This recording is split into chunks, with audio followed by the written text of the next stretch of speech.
और सुषुम्ना जो है वो जब स्वर बदलता है तो केवल 4 मिनट के लिए उसका आभास होता है, तो हमें लगता है कि हमारे दोनों स्वर से श्वास जा रहा है और आ रहा है। और गोल चेहरा जो है वो अमूमन मेष राशि वालों का या मेष लग्न का, वृश्चिक वालों का। माँ का आह्वान किया, माँ को ही भज रही थी, 10 मिनट में वो रिलैक्स हो गई। साधना कैसे और क्यों और किसे करनी चाहिए?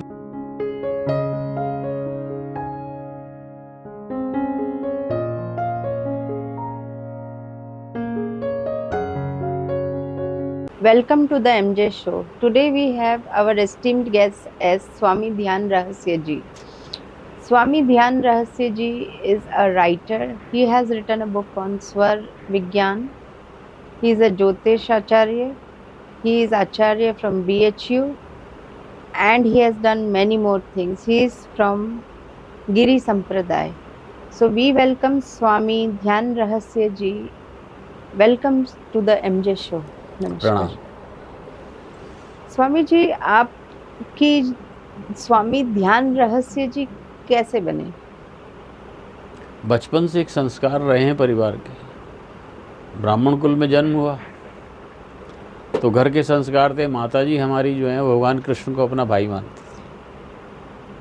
तो संस्कारों की देन थी कि जैसे जैसे बड़े होते रहे वो जो बीज था वो अंकुरित होता रहा और ये सन्यास की यात्रा चल पड़ी। ये जो आपने स्वर विज्ञान के बारे में जो बुक लिखी है उसके बारे में आप कुछ बताएंगे? स्वर विज्ञान मुझे मंदोर पीठ शंकराचार्य दिव्यानंद तीरथ जी ने सिखाया और उन्हीं का आदेश था कि मैं बुक लिखूं। इसको अगर हम देखें तो शिव पार्वती का संवाद है, शिव स्वरोदय। अच्छा, ये उसी के ऊपर है। तो हमने थोड़ा उसको संक्षिप्त में लिखा। और स्वर विज्ञान क्या है कि हमारी इड़ा, पिंगला और सुषुम्ना नाड़ी जो है वो मुख्य नाड़ी है। आप ये समझिए कि ये भगवान कृष्ण की वो 3 पटरानियाँ हैं 8 में से जो सबसे प्रबल है। राइट। इड़ा आपकी चंद्र नाड़ी है, पिंगला आपकी सूर्य नाड़ी है और सुषुम्ना जो है वो जब स्वर बदलता है तो केवल 4 मिनट के लिए उसका आभास होता है, तो हमें लगता है कि हमारे दोनों स्वर से श्वास जा रहा है और आ रहा है। पिंगला नाड़ी दाई नासिका में चलती है, ईड़ा नाड़ी चंद्र की नाड़ी होने से वो बाई नासिका में चलती है। अगर हमने भोजन किया है और हमारी ईड़ा नाड़ी चल रही है तो हमारा पूरा का पूरा भोजन जो है हमारे उदर में जाके फ्रीज हो जाएगा। जब तक पिंगला नाड़ी नहीं चलेगी तब तक पाचन क्रिया जठराग्नि शुरू नहीं होगी। राइट। ये स्वर विज्ञान जो है वो हमें डे टू डे लाइफ में कैसे हेल्पफुल होता है? सबसे बड़ी बात है कि जो लोग मेडिटेशन करना चाहते हैं उनको स्वर साधना करनी चाहिए। और कोई बड़ी बात नहीं, आप सुबह उठिए। अगर आप सूर्योदय से पहले उठते हैं और आपको सूर्योदय का समय मालूम है तो आप महसूस करेंगे कि नाड़ी बदली। जब आप उठते हैं तो इसमें एक चीज़ है कि जो स्वर आपका चल रहा हो आप उस करवट से उठिए। जो स्वर आपका चल रहा है सबसे पहले पृथ्वी पर वो पैर रखिए। और जब आप एक काम कीजिए, कोई मंत्र नहीं, कोई जप नहीं, ओम का उच्चारण करते हैं कीजिए, आप मंत्रों का जप करते हैं कीजिए, मगर जब आप स्वर पर ध्यान लगाना शुरू करेंगे, गहरा श्वास लेना, उसको मूलाधार चक्र तक ले जाना, ले जाइए, थोड़ा सा रुकिए, फिर धीरे धीरे ब्रीथ आउट कीजिए। जब आप ब्रीथ आउट और ब्रीथ इन पर नज़र रखेंगे, लोग कहते हैं मन भागता है, मन नहीं भागता। जब हमने श्वास को पकड़ लिया तो मन भी स्थिर हो जाएगा, फिर वो कहीं नहीं भागेगा। जिस वक्त सूर्योदय होता है तब श्वास बदलती। अगर कृष्ण पक्ष है तो प्रतिपदा, द्वितीया और तृतीया को जो नाड़ी चलेगी कृष्ण पक्ष में वो पिंगला चलेगी। 4 यानी चतुर्थ्याम, पंचम्याम, षष्ठम तिथि को फिर चलेगी पिंगला।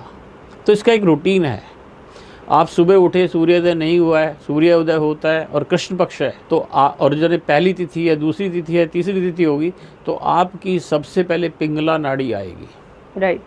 पिंगला नाड़ी आएगी तो आपका इसको ध्यान देना है कि हमारा स्वर कहाँ तक जा रहा है। स्वर का मतलब है नाड़ी, लोग इसे नाड़ी विज्ञान भी कहते हैं। हमें ये देखना है कि हमारा स्वर हृदय तक आ रहा है। कुछ लोग श्वास लेते हैं, हृदय से ही वापस चली जाती है। कुछ लोगों का मणिपूरक चक्र तक आता है, वहाँ से चला जाता है। बहुत कम लोग हैं जिनका स्वादिष्ठान चक्र तक जाता है। और मूलाधार चक्र पर जिसके स्वर की चोट पड़ती है तो आप ये मान लीजिए कि सप्त समाधि के द्वार खुलने शुरू हो जाते हैं। मतलब स्वर विज्ञान है वो हमारे सेल्फ के लिए है, सेल्फ के लिए। इससे जैसे ज्योतिष है तो वैसे कुछ हमें समझ में नहीं आएगा। आएगा। कैसे? नक्षत्रों की गणना स्वर से चलती है। अच्छा। नक्षत्र हैं, राशियां हैं, वो सब है। भगवान शिव ने माँ पार्वती को ये बताया था कि जब ये स्वर बदलते हैं आपको मृत्यु काल, संकर्षण काल, संधि काल, जैसे आप देखते हैं ज्योतिष के अंदर लग्न संधि काल के होते हैं, तो वहाँ क्या करना पड़ता है कि आपको पहले का लग्न और आगे आने वाले लग्न को देखना पड़ता है।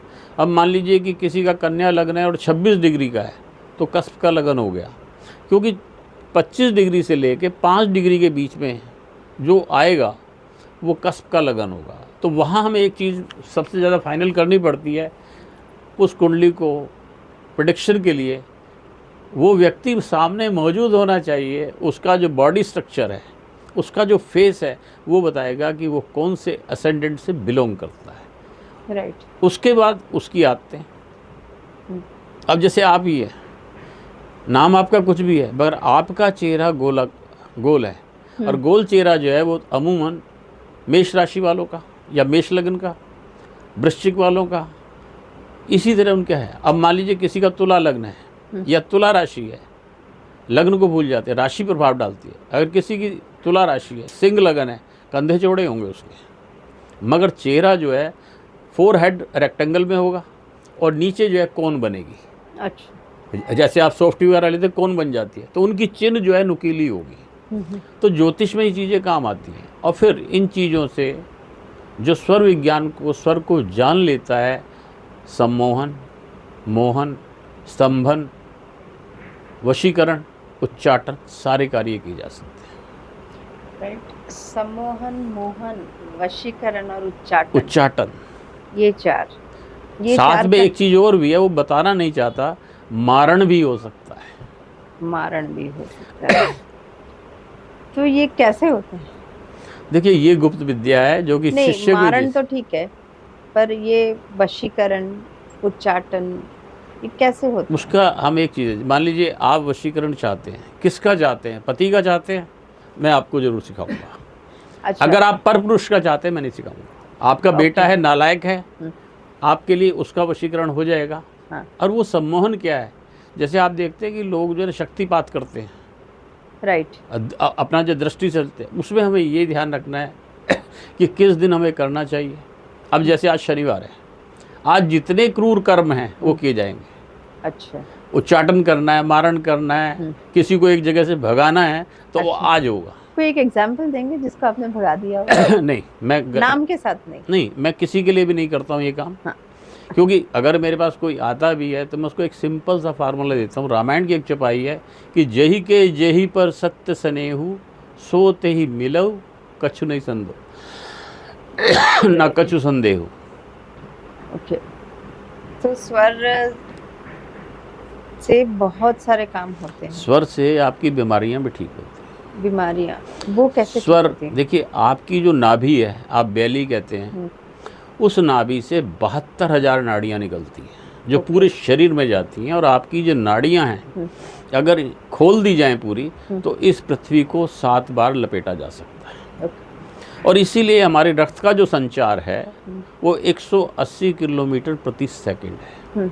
जब कहीं भी ब्लॉकेज आती है तो ब्रेन स्ट्रोक और हार्ट स्ट्रोक जो आता है वो इसी कारण आता है कि कहीं ना कहीं ब्लॉकेज आई है।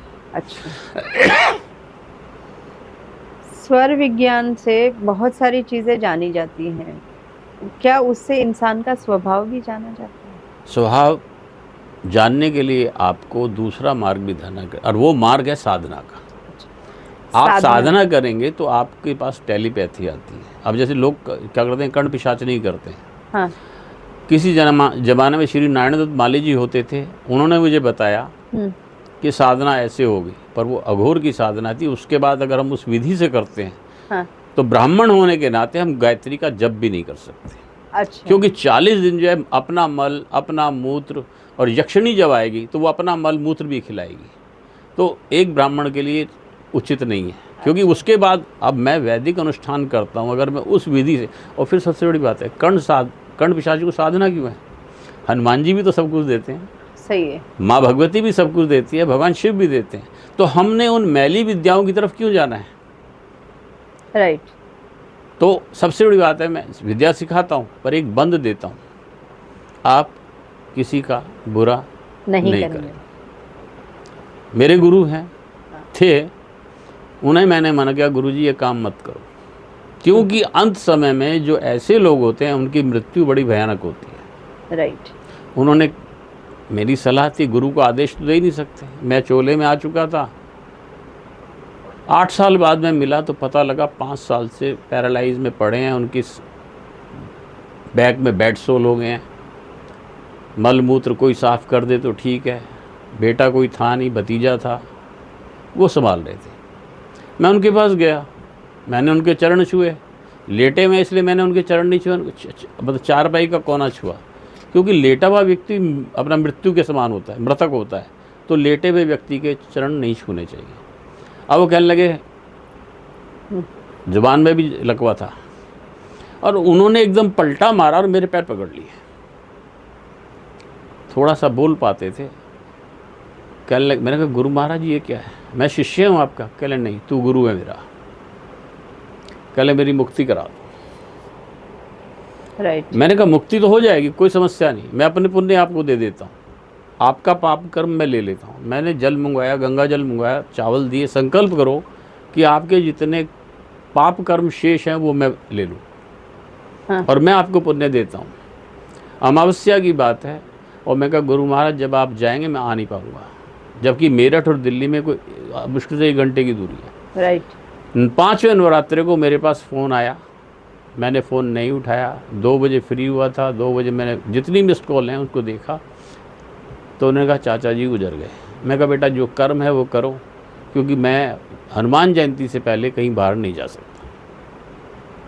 तो प्रश्न ये उठता है कि हम जैसा कर्म करते हैं उसका फल किसी को जल्दी मिल जाता है, किसी को लेट मिलता है।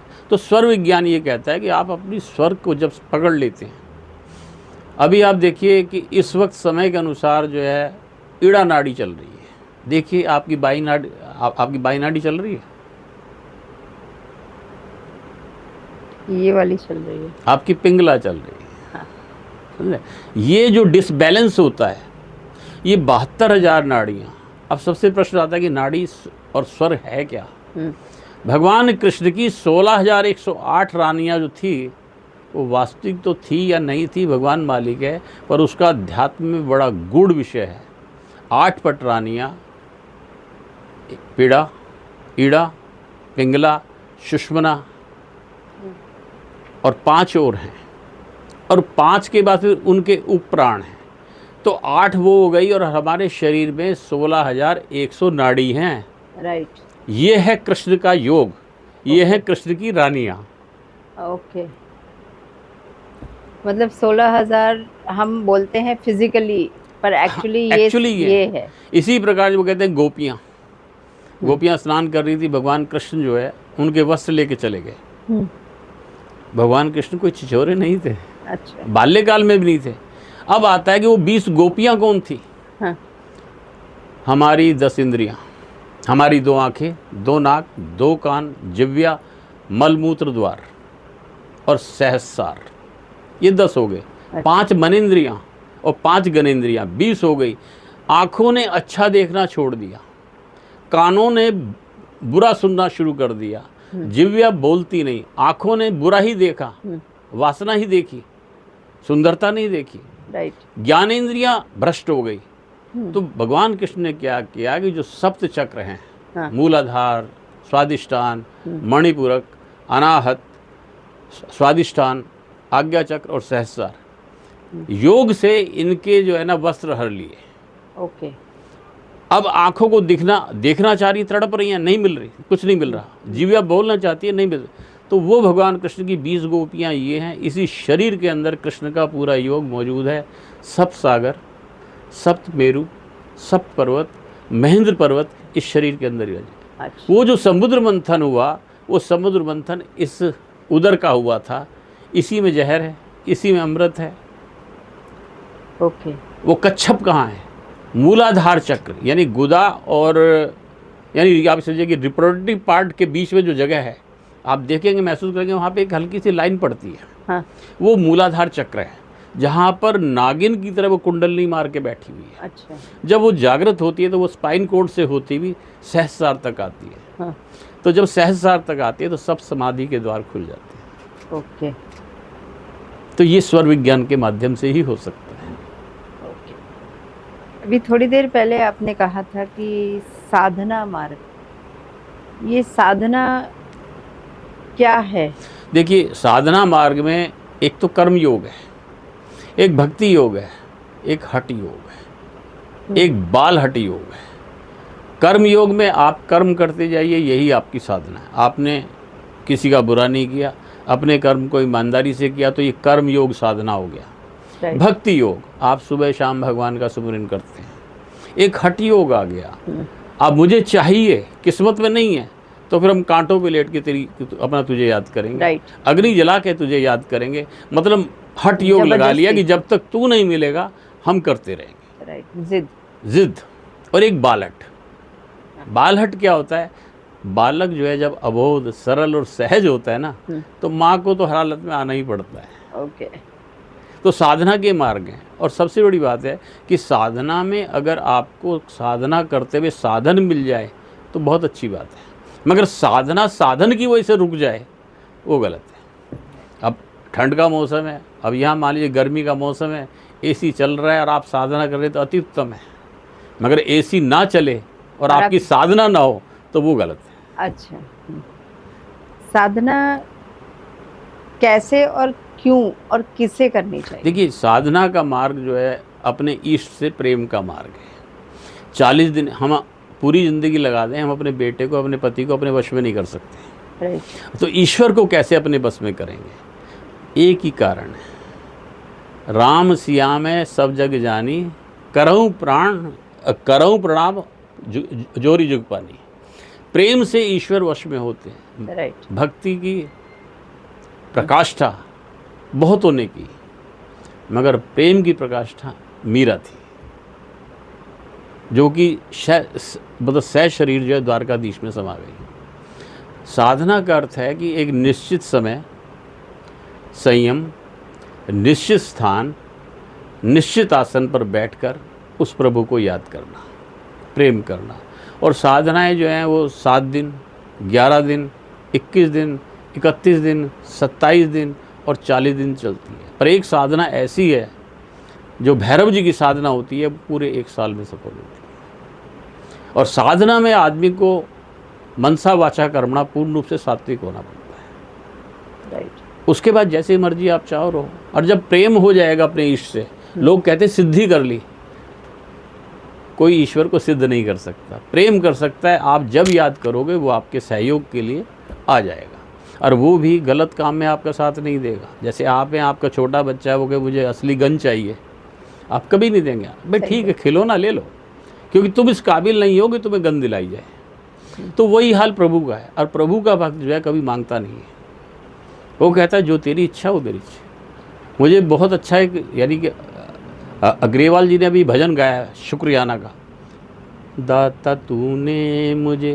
बहुत कुछ दिया है, तेरा शुक्रिया है, तेरा गाया कईयों ने, मगर जो रस जो है ग्रेवाल की आवाज़ में वो कहीं नहीं है। तो साधना का मतलब है पूर्ण रूप से समर्पित हो जाना। राइट। प्रेम में आश्रित होना कि मैं तुझे प्रेम करता हूँ, और ये विश्वास रखना पड़ेगा कि आप भी मुझसे प्रेम करते हैं। मैं कह देता ना मुझे कोई मतलब नहीं, मैं प्रेम करता हूँ। और प्रेम एक ऐसी चीज़ है कि वहाँ बदले में लेने की कोई इच्छा नहीं। अगर वो बदला ले, अगर ये चाहिए कि वहाँ से कुछ मिलेगा, तो फिर वो प्रेम नहीं है। राइट। भैरव साधना के बारे में अभी आपने बात करी। हम्म। भैरव साधना क्या है? भैरव जी को प्रसन्न करने के लिए भैरव स्तोत्र और अष्टोत्तर स्तोत्र का पाठ किया जाता है। कुछ लोग क्या करते हैं, हिंदी का पाठ करते हैं, मगर जितने पाठ हैं वो संस्कृत में होने चाहिए और धीरे धीरे उनको ये मालूम होना चाहिए। अब मान लीजिए मैंने एक ब्राह्मण से पूछा, बहुत छोटा सा मंत्र है, ओम पवित्र पवित्रो वा सर्वस्थाम गतो पीवा यह समतुंडिकाक्षम से बाह्या भयन दृष्टि। वो आपके हाथ में जल देता है, अपने ऊपर छिड़क लो। मैंने पूछा है कि इसका अर्थ क्या है? कह लें जी वो तो नहीं मालूम। जब आप मंत्र का अर्थ नहीं जानते तो वो मंत्र कैसे सिद्ध होगा? अर्थ है कि ओम अपवित्रो पवित्रा, जो अपवित्र है उसको पवित्र करने वाला। ओम अपवित्रो पवित्रा वा सर्वस्थाम गतो अपीवा, जो पूरे के पूरे इस समय को शुद्ध कर रहा है, वो स्नान से भी होता है। सर्वस्थाम गतो अपीवा यह समतुंडिकाक्षम से बाह्या भयंतशी। हरि का नाम लेने से मनसा वाचा कर्मणा आदमी पवित्र हो जाता है। राइट। भैरव साधना कई लोग तामसी भी करते हैं, कई लोग सात्विक भी करते हैं। आप साधना किसी की भी कीजिए, साधना काल में आपको संयम, नियम और पवित्र रहना पड़ेगा। मनसा वाचा कर्मणा। अब कुछ लोग क्या करते हैं कि भैरव जी के नाम पे, काली जी के नाम पे शराब चढ़ाते हैं। चढ़ती है, इसमें कोई शक नहीं, मगर जब आप साधना करेंगे और आप कहेंगे भैरव जी की पूजा कर रहा हूँ, मैं पी लूँ, नहीं, नॉट अलाउड। क्योंकि आपको मनसा वाचा कर्मणा पवित्र भी रहना है। ठीक है, अपवित्र आप जो है ना उन देव की प्रार्थना कर रहे हैं, साधना कर रहे हैं जो सबके हितकारी हैं। अब आप देखिए कि हिमाचल में एक जगह है जहाँ जैन मंदिर है, बना गया, वहाँ भैरव जी मौजूद हैं। अब जैनी कहते हैं कि हम तो शराब नहीं चढ़ाएंगे। हाँ। तो आखिर में वहाँ बटुक भैरव जी ने कहा कि मुझे शराब की जगह दूध चढ़ाइए। ओके। तो वहाँ दूध चढ़ता है। पुराने किले में भैरव जी हैं, अपना किलकारी बाबा के नाम से, वहाँ धार चढ़ती है। और अगर आप कभी जाएं तो आरती के समय जाइए, धार दीजिए, वापस करेंगे, आप उनसे कहिए नहीं आरती के समय, तो वहाँ एक टब बना हुआ है, उसमें शराब चढ़ती है, अग्नि उसमें जल रही है। तब तक नहीं डाल सकते जब तक आप उसमें नोट नहीं डालेंगे, सिक्का नहीं, नोट नहीं डालेंगे। 2000 का डालिए, 500 का डालिए, 100 का डालिए। आनंद ये है कि अग्नि प्रज्वलित होगी और नोट कोई भी नहीं जलेगा। अच्छा। ये भैरव जी की आंखों देखी, और यानी कि जिसको कहते हैं प्रत्यक्ष को प्रमाण की आवश्यकता नहीं। राइट। भैरव साधना में कई लोग है स्मशान में बैठ के भी साधना करते हैं। हाँ, वो अघोर साधना है, उसको अघोर साधना बोलते हैं। मतलब देखिए भगवान शिव हैं, हाँ। वो पूर्ण सात्विक भी हैं, राजसी भी हैं, तामसी भी हैं और अघोर भी हुए हैं। फर्क क्या है? जैसे आप कहते हैं ओम नमः शिवाय, शमशान में बैठ के ओम नमः शिवाय नहीं कहते, वो कहते हैं शिवाय नमः ओम। ओके। वो उल्टे चलते हैं। हाँ। उसका रीज़न? अघोरी हैं वो। हाँ। शमशान में बैठ के पुण्यकारी तो कोई हो नहीं सकता, मगर अघोर की विद्या की साधना होती है और चिता के समक्ष होती है। तो वहाँ फिर दूसरी बात है कि अभी मैंने बताया था कि उल्टा नाम जपत जग जाना, वाल्मीकि भय ब्रह्म समाना। भगवान को उल्टे नाम से याद करोगे तो जल्दी प्रसन्न होते हैं। जैसे उन्होंने एक डाला था, मरा मरा मरा मरा मरा मरा, वो 2 मरा मिलके राम हो गया। राम हो गया। मरा मरा मरा, राम राम राम। सबसे बड़ी बात है भाव। भाव क्या है? और जो असली अघोरी हैं वो शमशान की चिता में जल रही लाश का हृदय निकाल के खा जाते हैं। राइट। कुछ अघोरी जो हैं वो सात्विक होते हैं। हाँ। जो असली अघोरी होगा वो आपसे कभी ये नहीं कहेगा बैठ जा, वो आपको कहेगा भाग यहाँ से। और जिस अघोरी ने आपको कह दिया भाग यहाँ से, तो समझ लीजिए आपकी किस्मत के भाग्य के द्वार खुल गए। और अगर ये कह दिया कि आओ बैठो, मतलब बैठ तो गए। आप बर्बाद हो गए। ओके। गुरु रविन्द्रनाथ टैगोर जी की जीवन में आता है, मुश्किल से 10 साल के थे, उनके यहाँ एक अघोरी आता था, भोजन करता था, उनकी माँ बड़े प्रेम से भोजन कराती थी और उन्हें घिन आती थी। तो एक दिन वो थे, उन्होंने बुला लिया, मछली बनी वही कमंडल में, खीर बनी वो भी कमंडल में, मिष्टी वो भी कमंडल में, पूरी वो भी कमंडल में, सब्जी वो भी कमंडल में, मुर्गे का मांस था वो भी, वो एक ही कमंडल में डल रहा है। कमंडल कितना बड़ा होता है, उन्होंने हाथ ऐसे डाला जैसे हम कभी कभी चावल खाते हैं हाथ से मिला के, और उसको बुलाया। रविन्द्रनाथ टैगोर जी गए, उनको घिन आ रही थी, उन्होंने उसका सिर पकड़ा और एक टुकड़ा उसके मुंह में डाल दिया। रविन्द्रनाथ टैगोर जी अपनी जीवनी में लिखते हैं, मैंने जीवन में 56 प्रकार के व्यंजन किए पर वो स्वाद मुझे कहीं नहीं आया। और वो दिन है, और उसके बाद रविन्द्रनाथ टैगोर की तो एक मुझे बात अच्छी लगती है, एकला चलो एकला चलो एकला एकला चलो, चलो एकला चलो वाला। एक अकेले चलेंगे कारवां अपने आप बन जाएगा। और वो दिन से ही माँ सरस्वती की अनुकंपा जो है रविन्द्रनाथ टैगोर जी पे आ गई। भैरव साधना जो है उसमें मैंने सुना है कि लोग बातें भी करते हैं बैठ के, जैसे देखिए भैरव जी से बातें कर रहे हैं। साधना जो है जब शुरू होती है तब कोई बातें नहीं होती, साधना परिपक्व हो जाती है। अब मान लीजिए आप, मुझे आपसे प्रेम है और वाकई प्रेम है, आप पे कष्ट आएगा तो मुझे टेलीपैथी आएगी। और अगर प्रेम एक तरफा है, अब मैं प्रेम ये मानता हूँ कि जिसको हनुमान जी से प्रेम है, माँ से प्रेम है, शिव से प्रेम है, बाबा बालकनाथ जी से प्रेम है, और वो वाकई प्रेम करता है, तो मुझे इंस्टीट्यूशन आएगी कि वो आदमी परेशान है। राइट। बातें होती हैं, विजुअल्स भी होती हैं, उसको कहते हैं, मुस्लिम तंत्र में कहते हैं हाजिरात। मगर वो बातें खुद नहीं करेगा। ओके। वो 10 साल से छोटी कन्या को बिठाएगा, सामने की दीवार की तरफ मुंह करके वो मंत्र पढ़ेगा, हाजिरात होगा, उस कन्या के सामने पूरी पिक्चर चलनी शुरू हो जाएगी। वो बताएगी कि इसका पीछे क्या हुआ था, कैसे हुआ था, कौन है करने वाला, कौन नहीं है, वो उसको बताएगा। तो हाजिरात है। अब जब हम कहते हैं ना कि ऐसे बात हो रही है, जैसा होती है, मगर वो अदृश्य होते हैं। और वो श्रवण शक्ति जो है ना, वही देंगे कि आप उनकी बात को सुन सको, समझ सको, जिसको हम आम भाषा में टेलीपैथी कहते हैं। ओके। ऐसे कोई इंसिडेंट्स हुए हैं आपकी लाइफ में जो आप जब साधना में बैठे हैं और ऐसे बात हो रही हो और वो रियल में ऐसा सब कहीं हो रहा हो और आपको साधना में कोई बात नहीं होती। साधना के जो दिन होते हैं उसमें तो सिर्फ प्रेम होता है, वो आती है, उसका एहसास होता है। इवन ये भी है कि मेरे गुरु भी मेरे पास आ जाते हैं उस वक्त। अभी मैंने 8 शिष्यों को बिठाया हुआ है, फ़ोन आता है कि रात आप आए थे। अगर आपको ये अनुभव होना शुरू हो गया, अब रात मैं बैठा हुआ था, जाग रहा था, जिसके लिए आज हवन किया है, मुझे मालूम है ठीक 2:30 बजे बड़ी परेशान थी। क्यों? एनर्जी इतनी हो गई, संभाले नहीं संभल रही थी। मैंने मेरा रूम नीचे था, उसका ऊपर था, मैंने वहीं से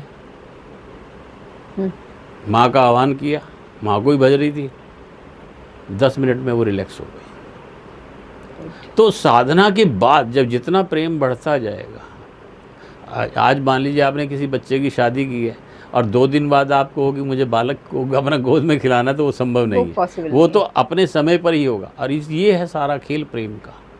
भक्ति का दूसरा नाम प्रेम है। आप प्रेम मार्ग से प्रवेश करें या भक्ति मार्ग से प्रवेश करें, द्वार दोनों के एक ही। अगर भक्ति मार्ग से आप जाएंगे तो अंदर लिखा होगा प्रेम, प्रेम द्वार से अंदर जाएंगे तो वहाँ लिखा होगा भक्ति। और सबसे बड़ी भक्ति जो है वो प्रेमा भक्ति है।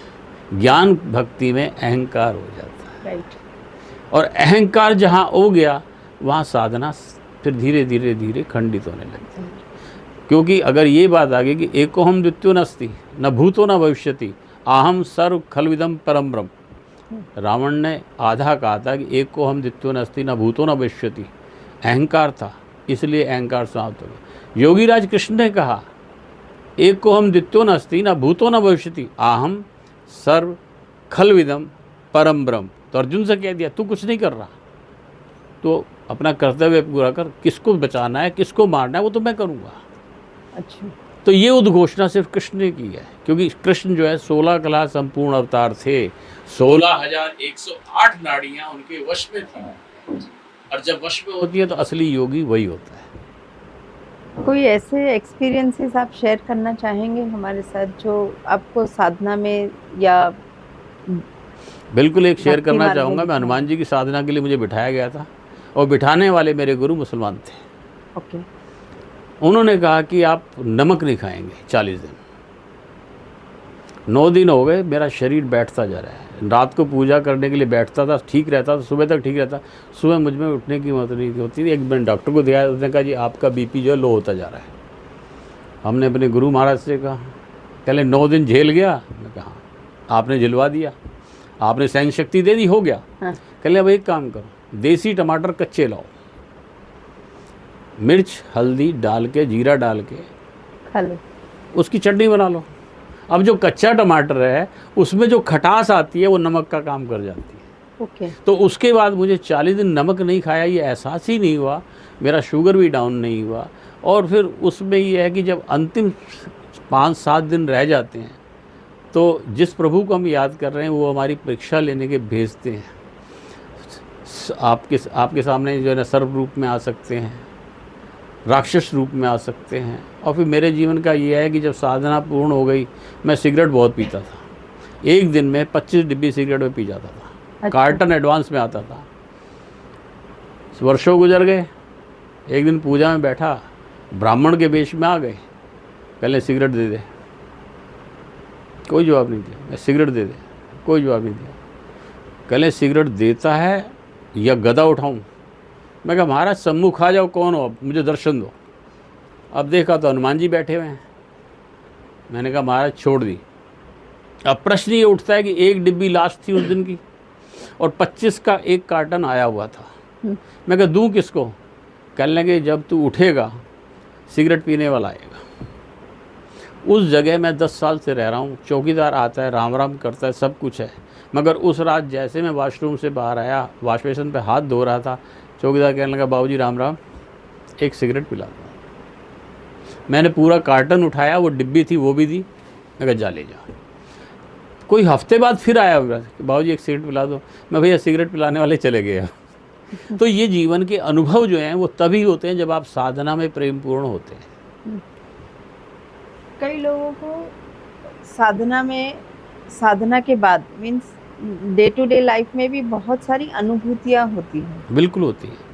कई लोगों को ऐसा भी लगता है कि मेरे साथ कोई चल रहा है। कई लोगों को ऐसा भी होता है कि ये चीज़ कोई बता रहा है कि भाई तू ये काम कर ले, भाई तू ये काम कर ले। देखिए उसमें मैं आपको बताता हूँ, कुछ लोगों को साधना करते हैं, कुछ लोगों को सिजोफ्रेनिया होता है।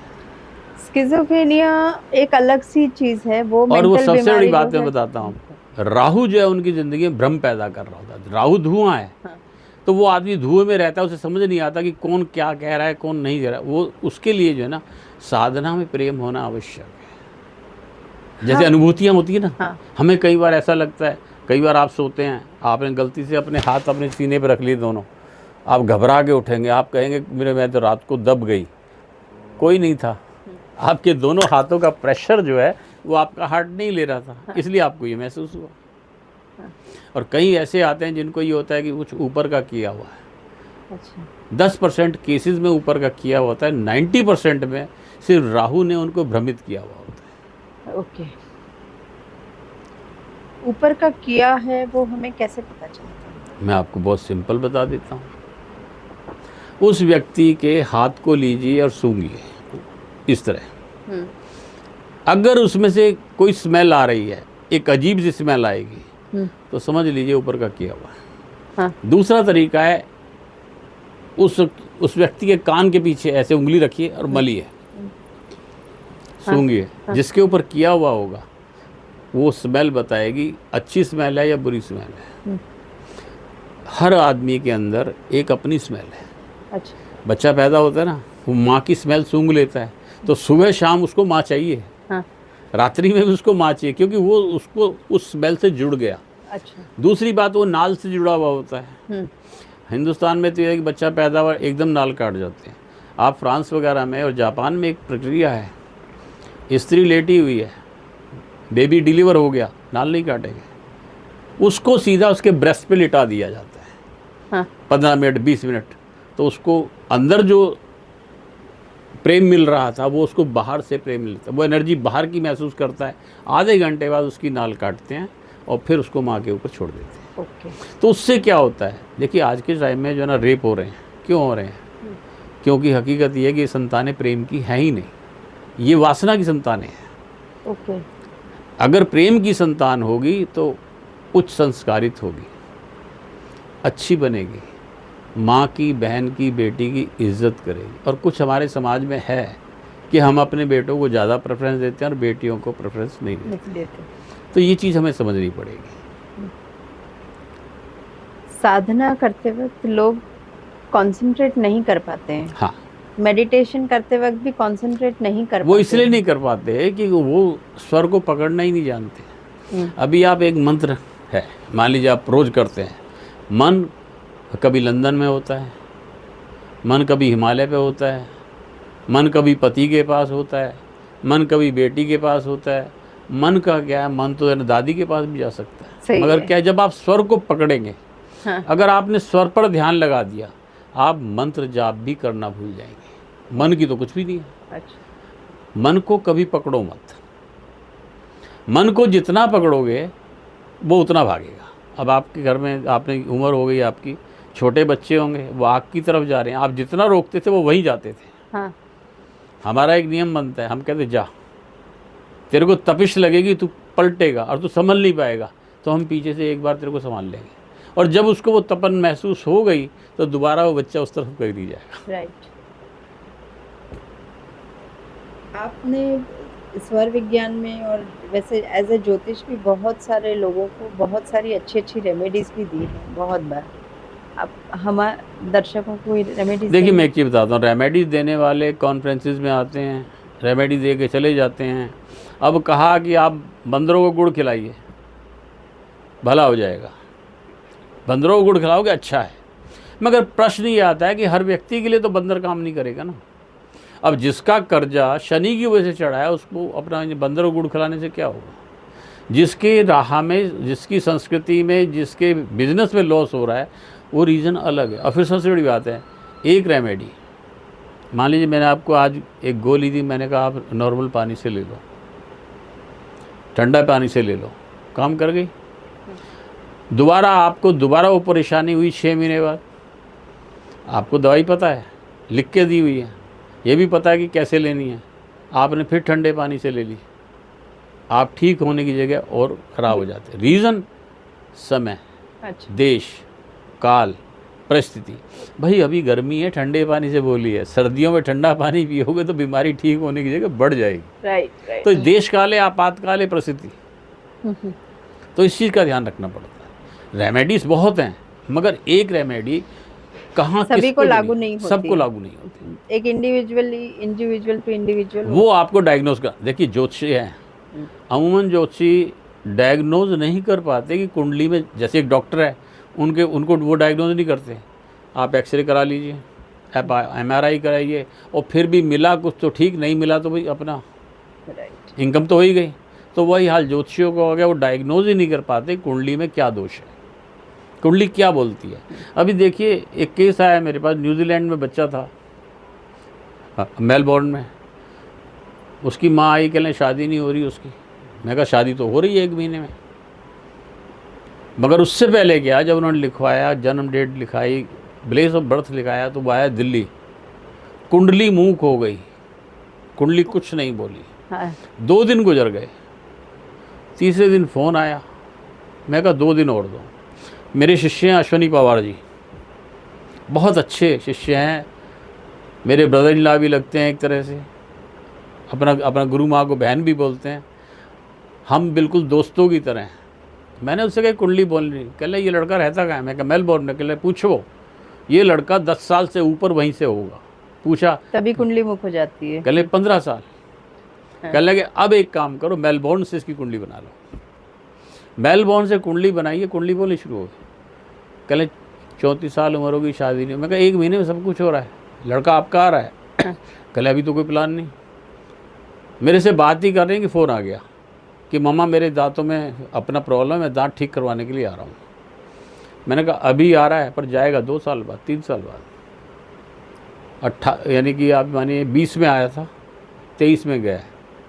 उससे एक क्रिया करवाई मैंने, 7 दिन के अंदर शादी हो गई। बात यह है कि जब हम डायग्नोज कर लेते हैं तो दवा काम करेगी, रेमेडीज़ काम करेंगी।